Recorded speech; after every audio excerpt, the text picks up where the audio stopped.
Estamos aqui hoje para falar sobre a legislação relacionada ao tema criança e adolescente no país. Como vocês sabem, nós fomos colônia de Portugal e durante o período do Império, a legislação que funcionava no Brasil era a legislação portuguesa.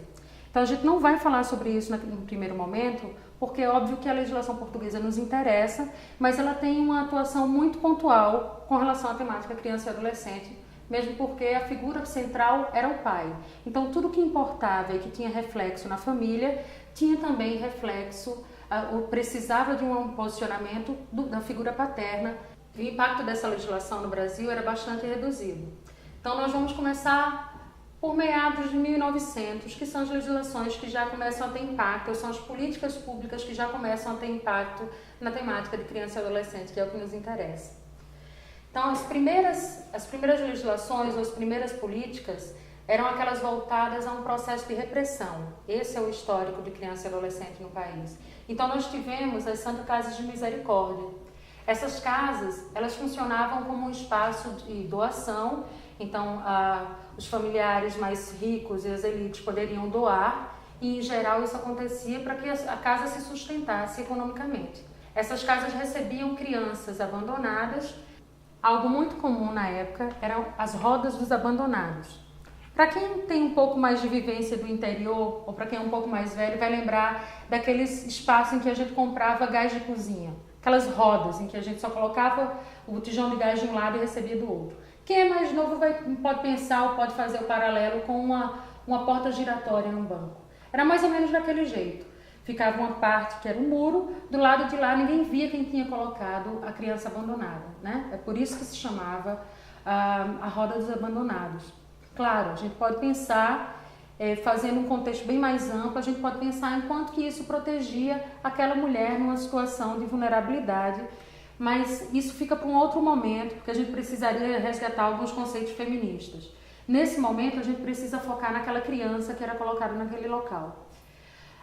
Essas crianças, em geral, não tinham acesso, obviamente, não tinham acesso a uma boa estrutura social, econômica. Esse sistema, em geral, em que as crianças eram abandonadas e eram cuidadas nas Santas Casas de Misericórdia, passaram a incomodar um pouco a elite local, porque, afinal de contas, essas crianças cresciam e elas sempre eram vinculadas, pelo menos social, a partir de um imaginário social, eram vinculadas ao crime.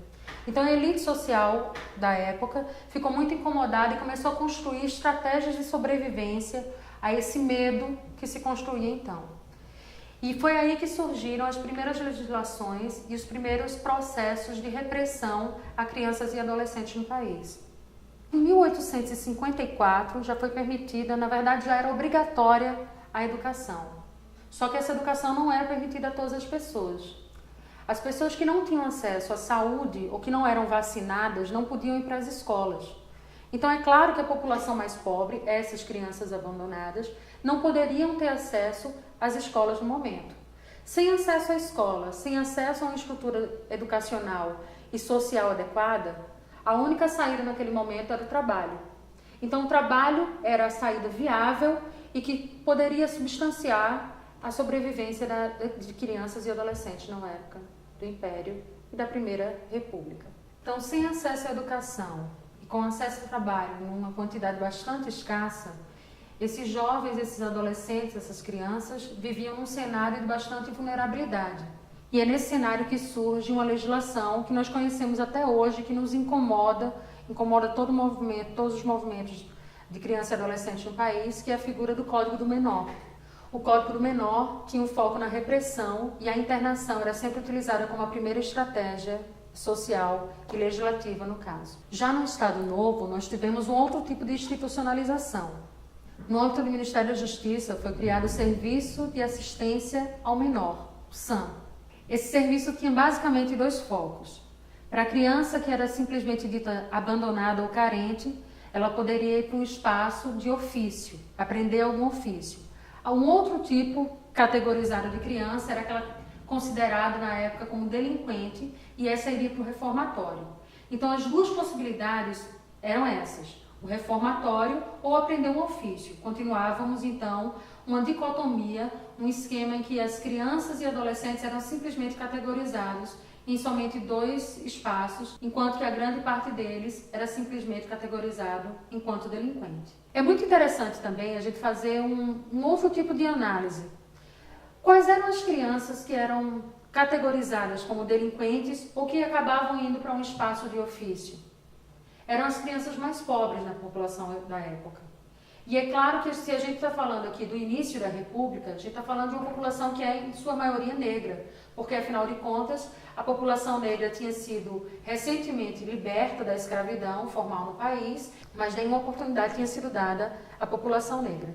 A partir de 1945, nós tivemos um processo de redemocratização, mas ele foi bastante curto.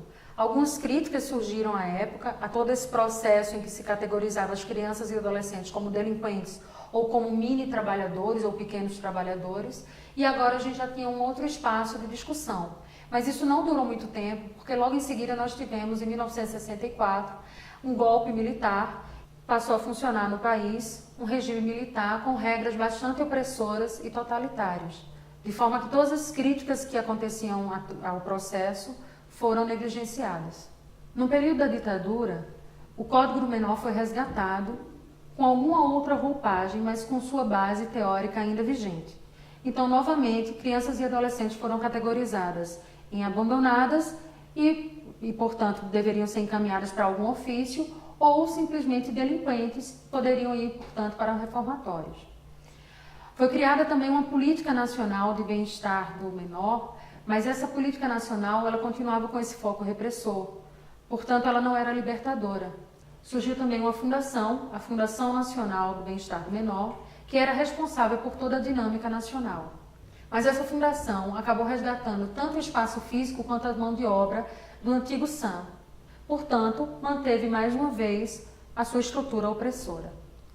Tanto o Código do Menor quanto a Política Nacional de Bem-Estar do Menor, utilizadas na época da ditadura, foram bastante opressoras e isso pode ser evidenciado nos seus textos.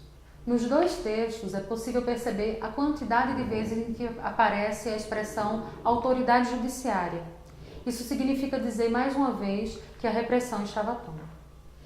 Mas no final da ditadura, alguns grupos já conseguiam falar um pouco mais, teoricamente, sobre as figuras do menor delinquente e da criança em situação de rua ou criança abandonada.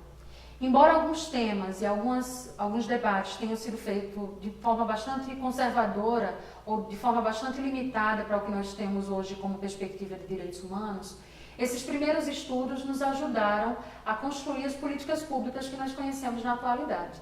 Então, elas foram bastante importantes.